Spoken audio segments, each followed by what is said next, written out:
કામ, ક્રોધ, લોભ, મોહ, ઈર્ષા, અહંકાર આ બધું જ જતું રહેશે. પછી તો માત્ર ને માત્ર પરમ ગુરુના બની જશો. આપણે કહીએ કે અમે પરમ ગુરુના ભક્ત છીએ, પણ પરમ ગુરુના ભક્ત થવા માટે આ બધા જ શાસ્ત્રોને ખાલી વાંચીએ એમ નહીં, વાંચીએ, વિચારીએ અને જીવનમાં પણ ઉતારીએ.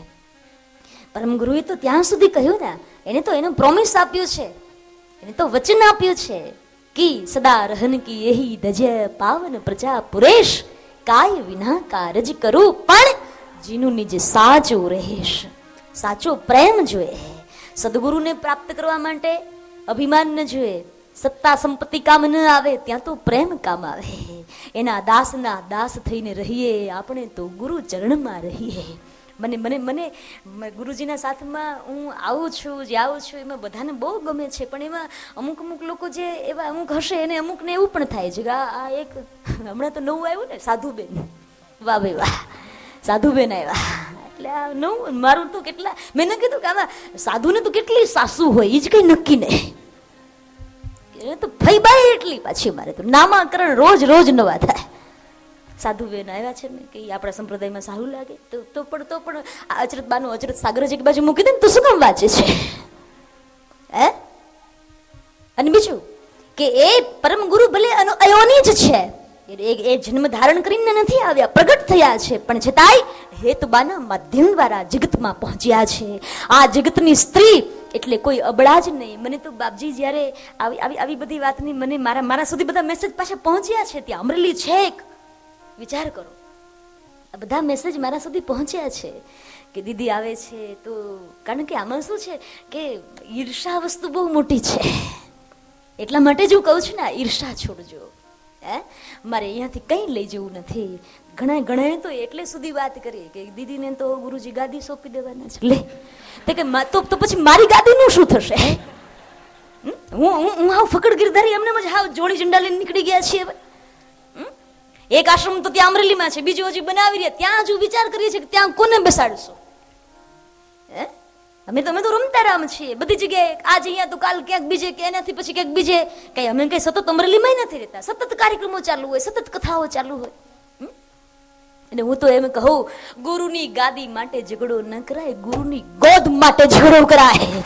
એ ગોદમાં હું બેસીશ, ગુરુની ગોદ મને મળવી જોઈએ, આવો હૃદયનો વિશુદ્ધ ભાવ જોઈએ.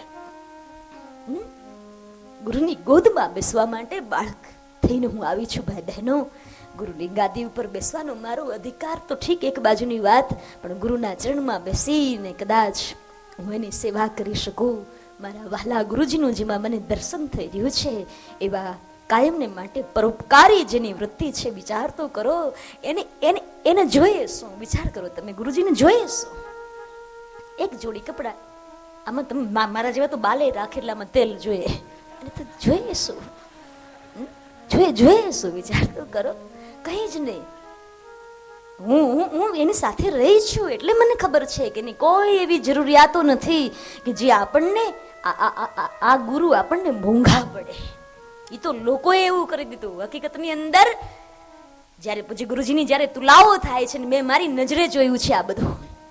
જેવી અંધ એવી વ્યક્તિઓ કે જે વ્યક્તિઓને આંખની દ્રષ્ટિ બળી છે, 2-5 વર્ષથી દેખાતું ન હોય એવી મહિલાઓ. વિચાર તો કરો, આપણી આંખમાં ખાલી કણું પડ્યું હોય તો આખો દિવસ દેકારા બોલાવીએ છીએ આપણે. પણ જેના પાસે ખાવાની સૂકી રોટલી નથી, આવી વ્યક્તિઓને પૂજ્ય ગુરુજીની તુલા દ્વારા, હું તો એમ કહું છું, જેને જેને તુલા કરી છે ભગવાન એને ઓર સંપત્તિ આપે, હજુ એના ભંડાર ભરપૂર કરી દે. જેને નથી કરી એને દુખી થવાની જરૂર નથી કરી એને દુખી થવાની જરૂર નથી. બસ આપણા અંદરનો વિશુદ્ધ ભાવ ગુરુ ચરણમાં અર્પણ કરવાનો છે કે હજુ ગુરુજી ઓર, અરે જબ તક સૂરજ ચાંદ રહે ગુરુજી તુમ્હારા નામ રહે. આપણે આપણા ગુરુજી માટે બીજું તો શું કરી શકીએ ભાઈ બહેનો?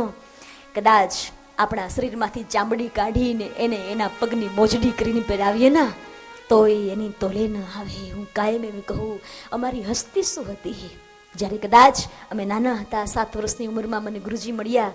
એ જ્યારે ગુરુજી મળ્યા અને ત્યારથી લઈ અત્યાર સુધી મારા જીવનની અંદર ઘણી બધી કસોટીઓ તો આવવાની જ, કારણ કે આ જગતની અંદર સાકુટ લોકોની કમી નથી. વિશ્વબુદ્ધ ચોસરામાં પૂજપાદ ગુરુજી એવું બોલ્યા ને કે પોતે તો કાંઈ પુણ્ય કરે નહીં ઓરને વારી રાખે, જેનું લગ્ન લગ્યું હોય જિનમે તેના અવગુણ ભાખે, અવગુણ ભાખી કરે વિલાખી, જનથી જુદો પાડે, તે સાગુટના સંગ તણા ફળ નિશ્ચય નરક પમાડે. આવા લોકોની કઈ ખામી નથી. એટલે ઘણા બધા ચડાણ ઉતારણો પછી ક્યારેક મનની અંદર લાગી આવે, પણ પાછું મનને એવું પણ વિચારે કદાચ ગુરુજી ન મળ્યા હોત તો અમારી શું સ્થિતિ હોત, અમે ક્યાં હોત. માં છે ને, માં જેવા જ ગુરુ હોય. માં બાળકને જન્મ આપે ને એમ ગુરુ પણ શિષ્યને જન્મ આપે.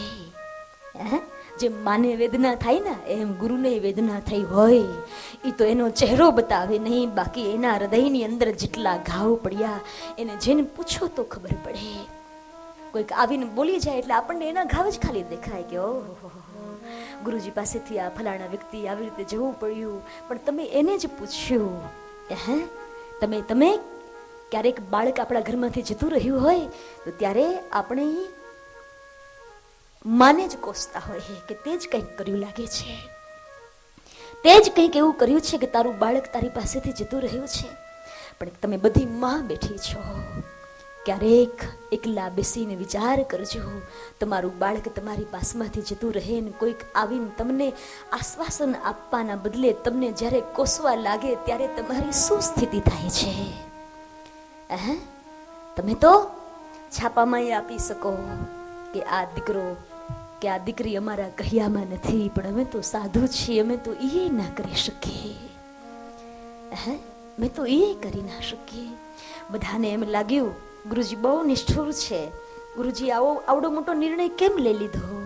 હકીકતમાં ક્યારેક ગુરુજીને જઈને પૂછો, એની પાસે એકલા બેસો, એની પાસે એકલા જઈને પૂછશો તો ખબર પડશે. ભાઈ બહેનો, પોતાના દીકરાને આવી રીતે બરખાસ્ત કરવો કોઈ બાપને ન ગમે, એની પાસેથી સત્તા લઈ લેવી કોઈ બાપને ન ગમે. કોઈક મારા બાપજીને જઈને તો પૂછજો કે એના અંદર શું વીતી રહી છે.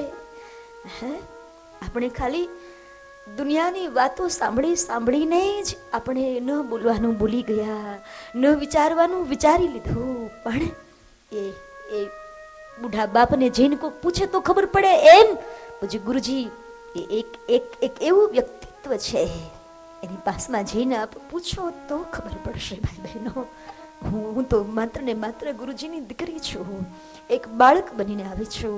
તે દિવસે પણ મેં કહેલું કે ગુરુજી કદાચ કોઈને ન ગમતું હોય ને મારા આવવાથી જો આ ઘટના ઘટી હોય, કારણ કે મારું નામ પણ બધાની સાથમાં હરોળોમાં લેવાઈ રહ્યું છે કે દીદી આવ્યા અને આ ઘટના ઘટી છે.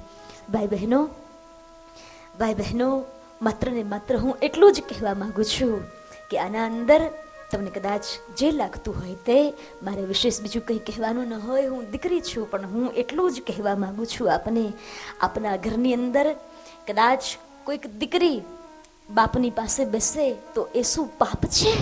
હું તમને એટલું પૂછવા માંગુ છું.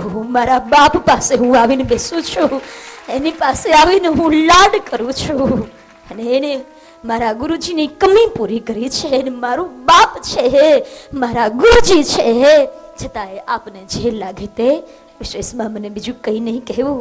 આજના દિવસે મહિલા સંમેલનમાં મારાથી કદાચ કંઈ વધારે બોલાઈ ગઈ હોય તો હું બે હાથ જોડીને ક્ષમા યાચના સાથે મારા પ્રવચનને હું વિરામ આપી રહી છું. જય ગિરનારી.